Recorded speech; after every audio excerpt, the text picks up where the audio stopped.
রাজধানীর পান্থপথে Bashundhara city shopping মলের ইনচার্জের বিরুদ্ধে দমন পীড়নের অভিযোগ এনে তাকে অপসারণের দাবি জানিয়েছেন দোকান মালিক কর্মচারীরা।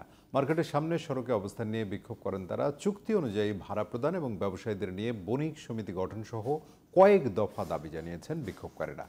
জান্নাতুল ফেরদৌসির রিপোর্টে আরও বিস্তারিত। বুধবার সকাল 10টার দিকে প্রথমে বসুন্ধরা সিটি শপিং মলের সামনে জড়ো হয় আন্দোলনকারীরা। পরে রাস্তার দুপাশে বিভক্ত হয়ে মিছিল করেন তারা। মিছিলে ইনচার্জের অপসারণের দাবিতে স্লোগান দেয় দোকান মালিক ও কর্মচারীরা।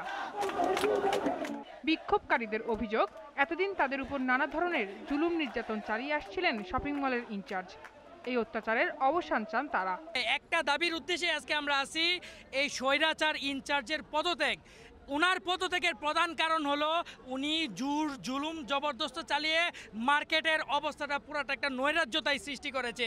ব্যবসায়ী ও দোকান কর্মচারীরা জানান, চুক্তি অনুযায়ী কয়েক গুণ বেশি ভাড়া তুলছেন ইনচার্জ মহসিন করিম।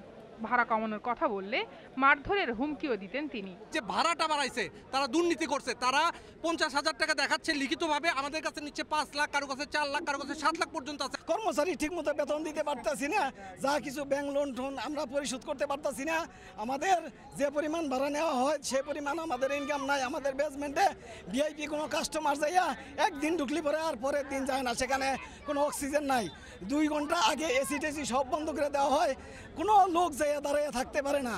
এছাড়া ব্যবসায়ীদের নিয়ে বণিক সমিতি গঠন, যে কোনো সমস্যায় মালিক পক্ষের সাথে সরাসরি আলোচনার সুযোগ, ব্যবসায়ী কর্মচারীদের ক্যান্টিন সুবিধা, পর্যাপ্ত ওয়াশরুম রাখা সহ বেশ কয়েকটি দাবি তুলে ধরেন বসুন্ধরা সিটি শপিং মলের দোকান মালিক কর্মচারীরা।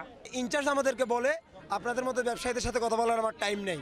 ডিরেক্টলি ওনার অফিস থেকে আমাদেরকে বের করে দেয়। তারপর স্টাফ যারা আছে, আমাদের দাবি হচ্ছে 10টা থেকে 8টা পর্যন্ত মার্কেট খোলা থাকবে। তারপরে হচ্ছে সরকারি যে ছুটি আছে শুক্রবার শনিবার, আমাদের ছুটি প্রয়োজন। দাবি আদায় না হওয়া পর্যন্ত আন্দোলন চালিয়ে যাওয়ার ঘোষণা দিয়েছেন বিক্ষোভকারীরা। জান্নাতুল ফেরদৌসি, জিটিভি নিউজ, ঢাকা।